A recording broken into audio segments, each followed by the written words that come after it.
Conosco aqui nos estúdios da Cruzeiro FM, dentro do Jornal da Cruzeiro, primeira edição, o deputado estadual Raul Marcelo do PSOL, ao vivo conosco aqui prestando contas e também atendendo os questionamentos aqui dos nossos ouvintes.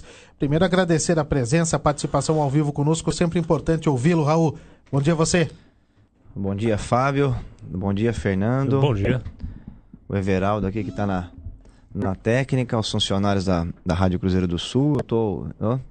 Me faço acompanhar do Val, que acompanha a gente aí, trabalha com a gente nessa parte de imprensa, o Rodrigo Chisolini, né? E um bom dia especial a todos os ouvintes da Cruzeiro do Sul, uma rádio que eu gosto de frisar bastante, né? Que tem um gosto cultural importante, cobre a pauta da cidade, a pauta da região, também a questão nacional. Então, para mim é sempre um prazer estar aqui, eu que sou ouvinte da rádio. Muito obrigado aí mais uma vez pelo convite. Legal, Raul, antes da prestação de contas do seu trabalho na Assembleia Legislativa, eu acho que o nosso ouvinte, aquele sorocabano que votou em você nas últimas eleições, também gostaria de ouvir a sua opinião sobre a atual gestão do prefeito José Crespo. Semana passada, o prefeito fez um balanço dos 100 dias do seu trabalho à frente da prefeitura. Eu gostaria de ouvir do deputado estadual Raul Marcelo qual é a análise dessa atual gestão do prefeito Crespo. Então, agora que nós passamos os 100 dias, né, como estava no calor do processo eleitoral, eu me resguardei um pouco de fazer as críticas necessárias, né, em relação à administração. Agora nós passamos os 100 dias e a função que a população nos colocou, a função de fiscalizador, na oposição, né, de cobrança das questões que foram prometidas no processo eleitoral, nós vamos subir bastante o tom daqui para frente agora com a administração, começando pelo fato de que, uma coisa curiosa, né, os liberais, a direita, né, historicamente, sempre prega o Estado mínimo, né? E muita gente de direita, né, o atual governo se intitula um governo de direita, de um partido, inclusive, que vem desde a ditadura militar no Brasil, né? O partido o ex-PFL, que era o antigo Arena. E o engraçado é que está inchando a máquina, né? Nós tínhamos 15 secretarias na cidade, passamos a ter 22. E a pauta da cidade de 100 dias de governo, uma coisa... Fazia tempo que eu não via isso também. A cidade toda foi mobilizada para discutir um único tema, né? O cidadão comum, a imprensa, as redes sociais, que é a criação de cargos, se isso é ou não necessário, e cargos sem concurso público. É isso que a cidade debateu nesses 100 dias. Os 2 projetos enviados pela Prefeitura para a Câmara Municipal foram em torno dessas questões. O primeiro, né, dessa pseudo-reforma administrativa, e o segundo agora da criação de um cargo de embaixador de Sorocaba em Brasília. Uma coisa também é bem estranho. Vocês imaginam se pega esse negócio, né? Todo município do Brasil quiser ter um embaixador em Brasília, né? Você já pensou o que vai acontecer? Vai ficar maior que a ONU aquilo ali, né? Vai encher de aspone em Brasília, que já tem bastante, já, sobretudo das corporações públicas, né? Das carreiras públicas, aí sempre tem lá. Você conhece alguma outra cidade que tem essa representação? Olha, eu acho que não existe isso, viu? Né? Deve ser, se perguntar para o Marvadão, é uma sorocoisa essa daí, né? Com certeza. Porque hoje com as redes sociais, com a internet, com e-mail, né? Você pode se comunicar com a prefeitura de Tóquio, mandando um e-mail. Então, eu acho que não justifica. Pelo contrário, esses recursos poderiam ser usados aqui na cidade. Nós temos muitas demandas aqui. É verdade, uma questão importante que se diga. A gente tem um problema crônico, que não é um problema só do Brasil, né? Os países em desenvolvimento passam por esse problema, que os recursos são concentrados, né, na União. Você tem uma ideia, na proporção, e eu tenho estudado isso, os países desenvolvidos, você pegar Estados Unidos, Alemanha, Japão, os municípios ficam com aproximadamente 40% do bolo tributário. Nos países em desenvolvimento, né, o Brasil, os países aqui da América Latina, os países da África e alguns países da Ásia também, os municípios ficam com aproximadamente 10% do bolo tributário. Então, até a questão do desenvolvimento está ligada também muito com o Pacto Federativo. A gente tem um Pacto Federativo que prejudica muito o desenvolvimento, porque de fato a vida, ela acontece onde acontece no município, entendeu? E os municípios, eles recebem toda a demanda e acabam que não tendo os recursos necessários para poder desenvolver, não só, porque muita gente acha que prefeitura é só para cuidar do lixo, né? Educação das crianças, que já é importante, transporte. Não, prefeitura também tem um papel importante nos países envolvidos em gerar empregos. Porque hoje onde que está a grande frente aí de geração de emprego? Na área de serviços. Se você for decompor o serviço para saber o que é serviço basicamente é serviço de saúde. São empregos públicos ou prestadores de serviço na área de saúde, né? Esporte e lazer, então, a cultura, turismo, o emprego, a geração de empregos hoje tem muito a ver com o desenvolvimento local, né? E os países desenvolvidos já entenderam isso há muito tempo, então por isso que deixam para os municípios um bolo importante da arrecadação tributária. No Brasil não, isso não é 15% só que os municípios ficam aí dos recursos. Então, de fato, nós temos uma dependência muito grande da federação, ou seja, da União, do governo federal. Agora, isso pode ser resolvido através de encaminhamento de documentos, né? De você criar dentro da prefeitura, que uma coisa que já tem, inclusive, quando nós aprovamos emendas, esse setor, inclusive, dialogava com o governo do Estado, e eu acho que também dialogava com o governo federal, né? Que é um setor de convênios, um setor de parceria, de emendas parlamentares, de projetos. Agora, não justifica você criar um cargo em Brasília, na minha avaliação, né? Então, eu acho que a prefeitura aí está colocando recursos aí, na minha avaliação, em uma área que não deveria. Também uma questão importante, eu fiquei muito assustado com a entrevista do prefeito na TV Tem, onde ele disse que vai terceirizar tudo e privatizar tudo. De fato, uma preocupação muito grande, porque esse não foi um tema tratado no processo eleitoral, né? E se você não tem recurso para contratar servidor por concurso público, que ele disse lá, que ele está com problema na lei de responsabilidade fiscal, também não tem para contratar sem concurso público, é muito pior, né? Então, de fato, não justifica, nós vamos, né, com a função nossa, eu quero inclusive, eu estou muito ansioso, aguardando a lista do que ele quer privatizar, né? Porque eu acho que a privatização, sobretudo de serviço público, né, pelo menos o histórico que a gente tem no Brasil, se acaba aí ajudando alguns amigos, né, entregando serviços importantes para setores aí que, os famosos aí empresários amigos, né? E precariza ainda mais o serviço público. Eu acho que nós temos que cumprir o que está na Constituição. Quer trabalhar na prefeitura? Quero. Vai estudar para a prova. Assim que funciona. Vai fazer o concurso público. Ah, mas a prefeitura não tem recursos para contratar concursado. Mas então não contrata sem concurso, né? Então tem uma contradição. Mas importante. É possível algum setor da prefeitura ser terceirizado?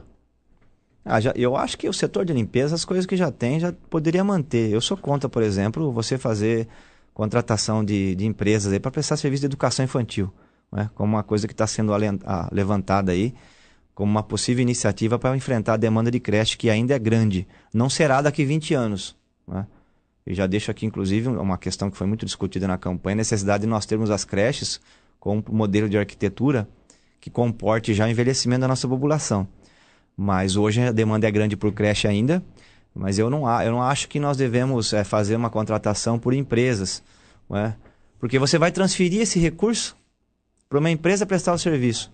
Então, você pega esse mesmo recurso e faz o concurso público e contrata os funcionários. Ah, mas fica mais barato. Olha, como é que fica mais barato? Qual que é o passe de mágica aí? Ah, vai pagar menos para o professor que vai da empresa privada? O professor ganha menos? Essa que é a questão, entendeu? Na verdade, eles estão tentando copiar um modelo que aconteceu nos Estados Unidos há 30 anos atrás, né? Que é o modelo de voucher. Também foi testado no Chile isso. Então o governo pega o dinheiro, dá para empresas e as empresas fazem as escolas infantis, né? Nos Estados Unidos até escolas de ensino médio, lá que eles chamam de high school, foi feito esse modelo de voucher. Só qual que é o pulo do gato? O pulo do gato é que o professor ganha 60% menos. E aí uma parte desse recurso ainda fica como lucro, porque o empresário que pega esse serviço, ele não vai fazer por benemerência. Ele vai prestar um serviço e vai oferir um lucro aí em função do trabalho que ele fez, correto? Né? Então, e aí quem que paga, na verdade, toda essa conta aí é o funcionário lá da ponta. E aí se descobriu nos Estados Unidos, o Obama, inclusive, fez um vídeo no YouTube que ele ia desmontar e reverter essa política. Daiane Ravache é a ministra que defendia isso na época. Hoje ela tem um livro criticando essa política. Então, é uma política já defasada, né? Por quê? Porque o professor, que é o que está na ponta, você não pode, em nome aí de uma economia de recursos, você acabar que pagando menos um servidor que é de fundamental importância. Então, eu acho que é uma função muito importante. O professor tem que ganhar bem e tem que ter essa estabilidade que ele dá ao serviço público. Ah, mas a estabilidade ela às vezes a pessoa não fica com tanta vontade, com aquele ânimo de querer trabalhar. Então, faz um bom plano de carga e carreira, que eu acho que deve ser o correto. Nós estamos aí com 100 dias de governo. Foi anunciado que vai ter um plano aí parecido, similar ao da Polícia Militar. E eu acho que a sociedade merece ter o quanto antes, até porque não são 100 dias, hein? Nós temos que contar os 2 meses aí da transição. saber qual é o plano de carga e carreira, até porque já que não deu reajuste aos servidores, pelo menos apresente um plano de carga e carreira, né? Então, e até agora também não foi apresentado nada nesse sentido. Então, de fato, é uma administração que eu acho que até agora ainda não mostrou a que veio, né? Não tem nenhum projeto, nenhum programa sendo lançado, nada, absolutamente nada. A única inauguração que tem é a inauguração de um projeto que foi feito na administração passada, né? Que é o Carandá. Não tem nada. Então, nós vamos aguardar. E coisas que também nunca tinha visto em Sorocaba, né? Com 100 dias de governo, você ter pedido de impeachment na Câmara Municipal, ação do Ministério Público bloqueando os bens do prefeito, né? Com pedido de bloqueio de bens, ressarcimento de 76 milhões de reais ao erário público. Então, de fato, aí, bem conturbado esses 100 dias. E nós vamos ficar nesse papel que a população nos colocou de crítica e de fiscalização e aguardando que seja apresentado algum projeto para que a gente possa debater de fato, porque até agora nós só discutimos criação de cargo, né? Não discutimos nenhum projeto aí de desenvolvimento, de geração de empregos, projeto educacional, absolutamente nada. Agora em Sorocaba, 8h55, eu vou fazer aqui um rápido intervalo. Já temos aqui as perguntas dos nossos ouvintes. Tem ouvinte querendo saber, e até cobrando aqui do deputado Raul Marcelo, mais participação dele em assuntos, por exemplo, ele já falou do cargo em Brasília, que o nosso ouvinte está cobrando do deputado também essa questão do cargo em Brasília, mas principalmente porque o deputado não participa das discussões sobre o reajuste salarial dos servidores aqui em Sorocaba. Se isso não poderia acontecer também do próprio deputado trabalhar ao lado desses servidores. É o Reginaldo aqui do Parque São Bento que participa conosco. A Solange Bueno está querendo saber aqui do deputado a situação do governador Geraldo Alckmin, que foi citado na lista aí do ministro Fachin. Quer saber de que maneira, dentro da Assembleia Legislativa, isso vem sendo discutido, se é que há discussão sobre a participação do governador nesta lista divulgada para todo o Brasil. São destaques do próximo bloco ao vivo. O deputado estadual Raul Marcelo do PSOL ao vivo conosco aqui no Jornal da Cruz. O deputado estadual pelo PSOL, Raul Marcelo, é o nosso convidado na manhã desta segunda-feira. Eu já começo aqui esse bloco atendendo aqui os nossos ouvintes. Faço questão também de registrar aqui a participação do nosso ouvinte, o Tiago de Paula. Até aproveitando o gancho da questão anterior, deputado, o Tiago, ele é do Parque Esmeralda. Ele diz o seguinte: se o senhor assumisse a prefeitura com os problemas que o atual prefeito diz que tem, qual seria a sua postura? O Tiago de Paula.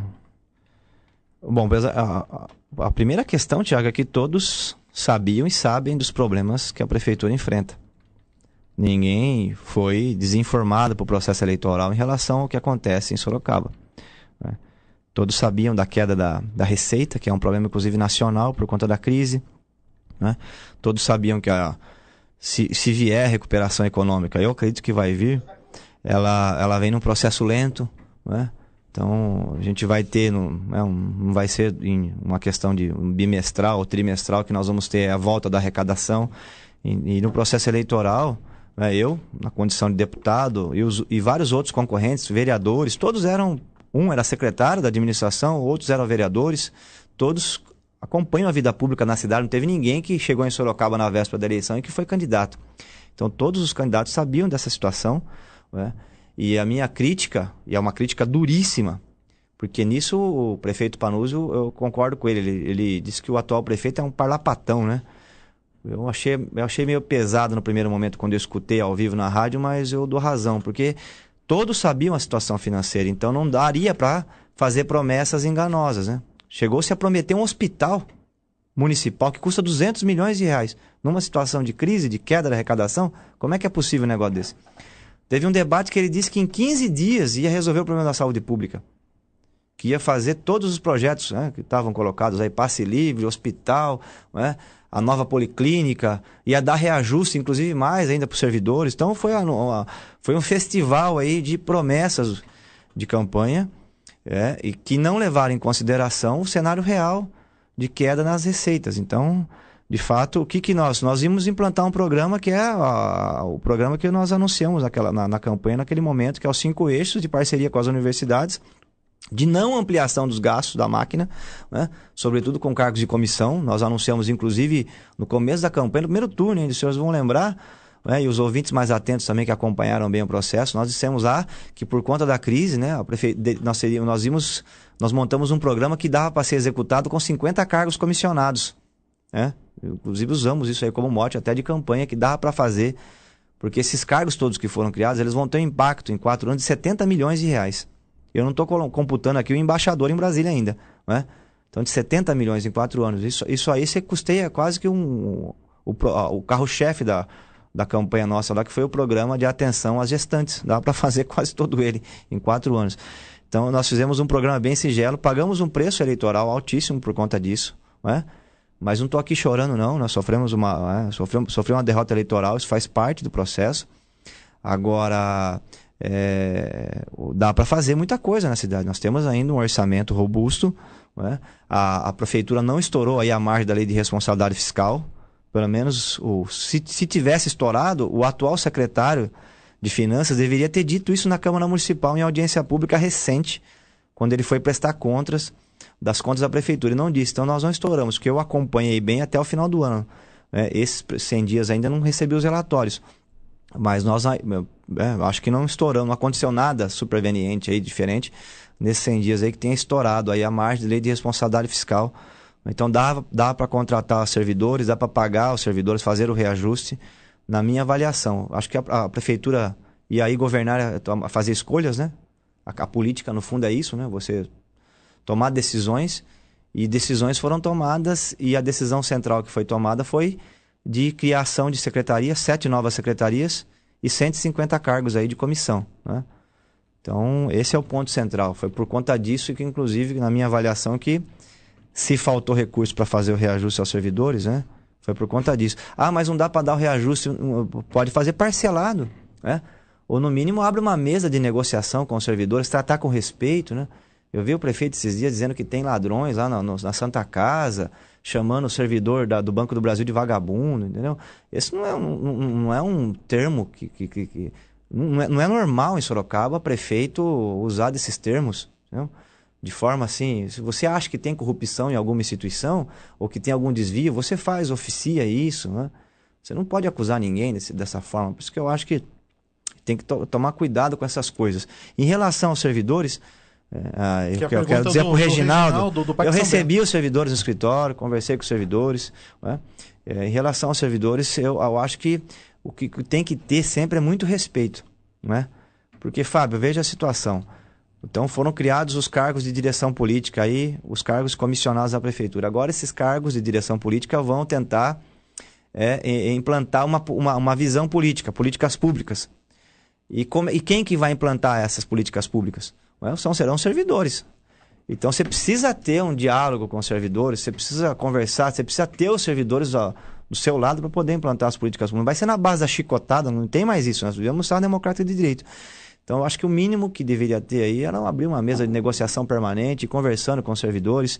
Não dá para dar o reajuste inteiro de uma vez, faz parcelado. As pessoas entendem o momento de crise. Mas a grande contradição é essa, eu quero voltar ao ponto inicial. É que se ampliou as secretarias, criaram-se cargos, né? E aí gerou uma contradição e, na minha avaliação, inclusive, gerou aí uma reivindicação por parte dos servidores. Os servidores não estão entendendo. Aliás, a cidade inteira não entende como é que tem dinheiro para contratar cargo de indicação política e não tem dinheiro para, no mínimo, abrir um diálogo aí para repor as perdas inflacionárias. Ninguém está falando de ganho real. Eu tenho acompanhado as entrevistas do presidente do sindicato. Está falando de reposição de perdas inflacionárias, porque se o servidor ganhava 10 e agora a inflação comeu 2, ele está levando 8 para casa, né? E não tem jeito no mercado do bairro, entendeu? Roupa, remédios, isso aí o pessoal repõe a inflação, né? Não tem database para remédio, para roupa, para alimentos, né? Esse é o ponto. Então eu quero dizer que, para o Reginaldo, eu sou solidário aos servidores. Acho que, de fato, não estou à frente da prefeitura para ter os números exatos aqui. Mas eu acho que, se tem a boa vontade, pelo menos uma mesa de negociação permanente estaria acontecendo, né? E se você não consegue dar 10, você consegue dar 2, parcela. No auge da crise que foi o ano passado, né, apesar de todas as críticas, né, o governo Panunzio abriu uma mesa de negociação e apresentou uma proposta. foi muito criticada na época, inclusive no processo eleitoral, até pelo atual prefeito foi criticada a proposta, mas apresentou a proposta. O problema é que não temos proposta nesse momento na mesa, né? Não quer nem se fazer o diálogo. Então, esse é um ponto importante. E o Reginaldo levantou essa questão. E tem uma questão do ministro Fachin, né? Você queria... A pergunta Solange Bueno, Jardim América, ela pergunta sobre a lista de Fachin, Geraldo Alckmin citado. Como isso vem sendo repercutido ou discutido na Assembleia? Olha, eu acho que uma coisa importante dessa lista, né, do Fachin e do Janot, né, que é o procurador que encaminhou para o ministro do STF, né, isso é importante que se diga. Então, que está tendo o Brasil inteiro, né, 200 milhões de habitantes, estão tendo uma aula de sociologia política, né, isso é muito importante. Estão percebendo como é que funcionam determinadas instituições do nosso país. Se você tem aí o dinheiro tem um poder muito grande na sociedade e muitas pessoas que acabam se prostituindo, né, intelectualmente, entregando a sua biografia em nome do dinheiro, né? Isso é muito importante. O pessoal fala, o Raul é radical, não pega dinheiro de empresa que presta serviço para o governo, né? Critica banco e tal. É porque eu acho, e não é de hoje, isso aí é por estudo, agora o Brasil inteiro está vendo, que na medida em que você tem o financiador de campanha, empresário, pessoa jurídica, você desequilibra, inclusive acaba com a ideia de democracia. Porque a democracia é uma ideia construída a partir do indivíduo e não das empresas. As empresas são importantíssimas. A sociedade anônima é uma invenção fantástica. Foi a partir da sociedade anônima que nós conseguimos fazer os grandes projetos, as grandes viagens, inclusive, o descobrimento do Brasil, os grandes investimentos, as grandes obras, os grandes projetos. A sociedade anônima é importante. Ela faz parte da nossa sociedade e vai continuar fazendo, mas ela não pode intervir no processo democrático. Isso não acontece. Para quem não viu ainda, eu sugiro aqui que assista, né, as delações do seu Emílio Odebrecht, que é aí vamos dizer assim, o grande dono, né, da Odebrecht. Quando ele é o patriarca da Odebrecht. Ele disse nas relações dele que 2 medidas provisórias do governo do Lula ele comprou. Entendeu? Comprova as bancadas. Tinha um candidato a presidente, o pastor Everardo, que ele falou que ele escreveu o discurso. Falou, não, pegamos lá, demos um dinheiro lá e montamos o discurso dele lá, que era o discurso das privatizações, da terceirização, lembra? No Jornal Nacional. Entendeu? Comprava os deputados, né? Então, aí a Eliana Calmon disse ontem, inclusive na Folha de São Paulo, ela que foi do CNJ, que vai chegar no judiciário também. Porque se compra deputado, compra partido político, também, possivelmente, segundo ela, que foi do Conselho Nacional de Justiça, vai chegar no judiciário. Ela disse que não chegou ainda porque é a estratégia da Lava Jato. É manter o judiciário agora e mais à frente abrir aí a caixa, inclusive em relação ao judiciário, ou seja, a compra de sentença. Então tem muita coisa por vir ainda. E eu estou achando isso tudo muito importante para reforçar uma tese que é inclusive a tese da OAB, de que a empresa ela é fundamental para o desenvolvimento do país, para que a gente possa fazer as obras, gerar os empregos e por aí vai. Só que ela não pode intervir no processo eleitoral. Então, diferente do Gilmar Mendes, que está apregoando aí, e algumas lideranças aí que estão apregoando a volta do financiamento empresarial, eu acho que a delação do Emílio Odebrecht, ela vem para reafirmar a importância de nós banirmos do processo eleitoral a interferência das empresas, porque senão acontece isso que nós estamos vendo, né? Eu estou com uma CPI na Assembleia já desde que começou o ano, que é a CPI do Dersa, para investigar as obras do Dersa. Porque o governador de São Paulo, o Geraldo Alckmin, ele tem a alcunha de santo na lista da Odebrecht. E agora o seu Emílio Odebrecht disse que o dinheiro era dado para o cunhado do Alckmin, né? 10 milhões de propina. Então, e como é que era feita a forjada aí, a movimentação da propina? As licitações eram feitas de forma direcionada. Então, a Odebrecht dava a propina e pegava as obras superfaturadas. É por isso que o Rodanel ficou 2 décadas lá, uma obra que custou uma fortuna, ninguém entende, né? Como é que pode? Os estádios da Copa, a mesma coisa. Aí o pessoal vai lembrar que está mais refrescado na memória. Mas o Emílio Odebrecht disse que é desde os anos 40 que acontece isso, né? O Odebrecht fez muita obra no Brasil aí, Transamazônica, um monte de obra grande, desde os militares. Então, de fato, eu acho que está sendo muito didático para o povo brasileiro tudo que está acontecendo. É muito difícil, né? Você ligar a televisão, escutar no jornal, é denúncia de corrupção, uma atrás da outra, uma atrás da outra. Mas, por outro lado, está sendo muito importante para a gente perceber que uma sociedade em que o dinheiro ele é central, que é a sociedade capitalista nossa, o dinheiro quase que a sociedade gira em torno do dinheiro. Existem algumas instituições que devem prescindir do dinheiro. Uma delas é a democracia, que é o que nos une, não é? Que é o que dá o amálgama no país, ou seja, Nós temos as nossas diferenças, né? Os partidos, quem não tem partido tem os movimentos e tal.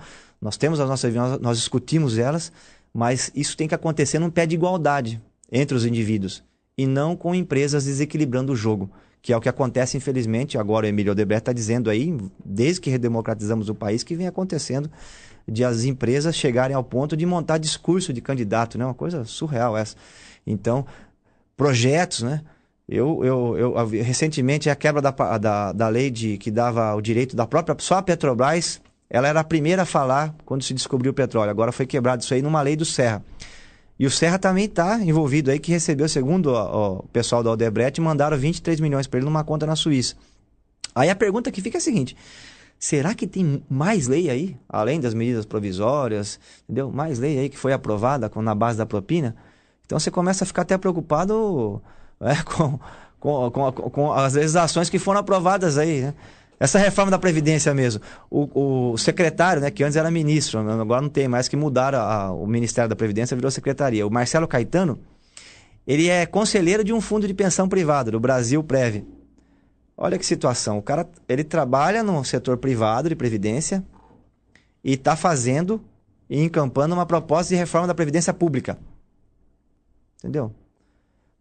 Eu acho que em 2018, se nós vamos para uma eleição, a esperança é que a gente continue sem o financiamento empresarial de campanha. Caixa 2 criminalizado. Caixa 2 é crime. Caixa 2 criminalizado. Tem que manter. Acho que essa é uma luta. O Congresso está agora tentando acabar com o crime de Caixa 2, manter o crime de Caixa 2, para a gente ir para uma campanha limpa em 2018, eleger presidente e governador, e inclusive aprofundar as investigações sobre leis. O Maia, que é presidente da Câmara dos Deputados, que é o chamado Botafogo aí na lista da alcunha, né? Tinha a alcunha dele na lista da Odebrecht, é Botafogo, porque ele é carioca. Eu não sei nem se é torcedor do Botafogo, mas enfim. Ele pegou um projeto de terceirização que estava na gaveta, na época do Fernando Henrique. Estava na gaveta, ele resgatou esse projeto da Câmara e votou no plenário, a forceps. Entendeu? Um projeto aí questionado por toda a sociedade, uma coisa que deveria, se fosse fazer uma discussão honesta, deveria demorar uns 3 anos de debate, chamar audiências, discussões, para ver o impacto disso na vida do trabalhador. Até porque o terceirizado, não sou eu que estou dizendo, isso aí são os estudos. O terceirizado, ele trabalha em média 344 horas a mais por ano e recebe em média 28% menos. Então, bom, isso é uma questão importante, essa tem que ser estudada. Bom, foi a forceps e votou, entendeu? Então, aí você fica imaginando, se nas obras da Odebrecht tinha propina e o Emílio Odebrecht está dizendo tudo aí agora, será que não tem também outros projetos que beneficiam um ou outro setor da economia brasileira? Então, eu acho que nós temos muita coisa para ser investigada. A minha expectativa era que o Temer suspendesse tudo, não aprovasse nada no Congresso, né? E preparasse as eleições de 2018 e ajudasse as investigações, até porque ele também está envolvido, né? Eu sou um dos, inclusive, que acho que o Temer deveria ser investigado, sim. Porque esse negócio que o presidente não pode ser responsabilizado por um crime que cometeu fora do seu mandato. Mas o crime apareceu, tem que ser investigado, né? E segundo o pessoal da Odebrecht, ele fez até bênção para 40 milhões de reais, né? Então, uma situação, de fato, uma aula de sociologia aí, política, para 200 milhões de brasileiros aí que estão tendo a oportunidade de entender como funcionam nossas instituições, para ver a importância. Às vezes a gente tem os candidatos aí que fazem campanha de sapato na rua, né? Andando de sol a sol e tal. E aí o pessoal fala, não vou votar, o candidato é muito fraco, não tem chance, eu quero votar naquele que está forte, que tem bastante cabo eleitoral, que tem bastante bandeira, né? E não percebe que isso tudo é custo. E às vezes quem banca esse custo tem um retorno. E não é um retorno, muitas vezes não é um retorno na ótica do interesse público, interesse geral da sociedade. Então eu tô, por um lado, triste com tudo que está acontecendo, mas por outro lado também muito otimista de que está aparecendo. E a esperança agora é que a população tome pé, consciência, para que a gente consiga aí melhorar as instituições no Brasil e fazer o que é mais importante, retomar o crescimento para gerar emprego, né? É o que a gente fala, né, deputado? É passando esse Brasil a limpo, né? Essa potência chamada Brasil que realmente tem que ser passado a limpo. Deputado, eu estou no limite aqui do meu horário, até porque na sequência nós temos aqui as informações esportivas com o Nilson Duarte, embora acho que na hora que o Nilson falar do Palmeiras, jogo contra a Ponte Preta, o deputado vai abaixar o som do rádio ali, porque não vai querer saber muito do resultado do jogo entre Ponte Preta e Palmeiras. Mas, deputado, mais uma vez, nosso muito obrigado em estar ao vivo conosco aqui, prestando prestando contas, estará em outras oportunidades falando de Sorocaba e falando também do nosso estado, do nosso Brasil. Obrigado pela entrevista, deputado. Eu agradeço, Fábio Fernandes, essa oportunidade, né, de poder tratar de alguns temas aqui que são muito importantes, né, para a sociedade brasileira. Eu reafirmar o nosso compromisso, né, de seguir aí no processo de fiscalização do governo do estado. Esses dias eu montei uma banca lá na frente do regional, ficamos uma semana lá, coletando denúncias de atendimento do regional. Essa é uma coisa muito importante. Estou com uma representação no Ministério Público Federal aí questionando a CBA, que é extrair areia da região, de uma área aqui de Itupararanga, que é a área de preservação ambiental. Querem extrair 30 mil toneladas por mês de areia. O Conselho da Itupararanga, as entidades ambientais aí estão contra, estão dizendo que vai ter um prejuízo ambiental enorme. Inclusive isso pode danificar a própria represa do Itupararanga. Eu fiz uma representação ao Ministério Público Federal. Agora estamos com essa CPI do DERSA. Essa semana eu vou ver se eu consigo coletar algumas assinaturas, vou ver se os deputados ficam sensibilizados. Afinal de contas, né, tem muita deputada aí que deu discurso pelo impeachment da presidente Dilma em nome da ética, e que agora a minha esperança, sobretudo na Assembleia, é que assine a CPI para a gente investigar também o governador do estado, né? Porque não dá para ter 2 pesos, 2 medidas. Eu acho que isso é muito importante. Então, inclusive os deputados aqui da região, né, para assinar o pedido da CPI da DERSA para a gente investigar aí, será que esses 10 milhões aí que o pessoal da Odebrecht está dizendo que deu para o governador Geraldo Alckmin. E também vamos tentar aprovar um projeto que é o projeto para controlar a adição de caramelo 4 nos refrigerantes escuros, viu? Essa semana aqui eu vou pautar meu projeto no Colégio de Líderes. Vocês sabem sabe esses refrigerantes escuros? Os refrigerantes de cola, geralmente, eles têm a adição de corante, que é chamado caramelo 4. Lá na Califórnia, esse corante, ele foi limitado a sua adição. Por quê? Porque tem um estudo de um órgão público dos Estados Unidos que comprovou que é cancerígeno essa substância, tá? E aqui em São Paulo, e no Brasil, mas em São Paulo, porque é uma lei estadual, a adição de caramelo 4 é 66 vezes maior do que a adição de caramelo 4 na Califórnia. Porque lá, depois dessa pesquisa, né, desse debate público, o governo e a agência de vigilância deles, a sanitária, estimulou um piso, um teto para poder acontecer a adição de caramelo 4. Então, nós pegamos a legislação da Califórnia, trouxe, né, para São Paulo. E infelizmente nós não temos uma pesquisa dessa, deveríamos ter, nas nossas faculdades de medicina deviam estar trabalhando nessa área, mas enfim, não temos uma pesquisa desse tipo no Brasil, mas a pesquisa que tem nos Estados Unidos, ela vale para nós também, porque o ser humano que tem lá é igual daqui. Então nós estamos com esse projeto aí para limitar essa adição, porque os refrigerantes, né, sobretudo o consumo de criança já gera aí o problema da obesidade e tal, e ainda tem essa questão cancerígena, então é uma coisa muito grave. Então nós estamos com esses projetos lá na Assembleia. Muito obrigado pelo espaço. Quem quiser seguir conversando com a gente, eu estou lá nas redes sociais, inclusive nós estamos transmitindo aqui pela minha página. Ao vivo no Facebook, Só né? seguir conversando com a gente para a gente seguir debatendo esses temas todos aí, que são temas muito importantes, né? Mas muita fé no Brasil. O Brasil, eu vi o empresário que estava falando aqui anteriormente, de fato o Brasil tem muito recurso natural. A Noruega, por exemplo, ela financia toda a sua previdência, 70% da previdência da Noruega é financiada com petróleo, né?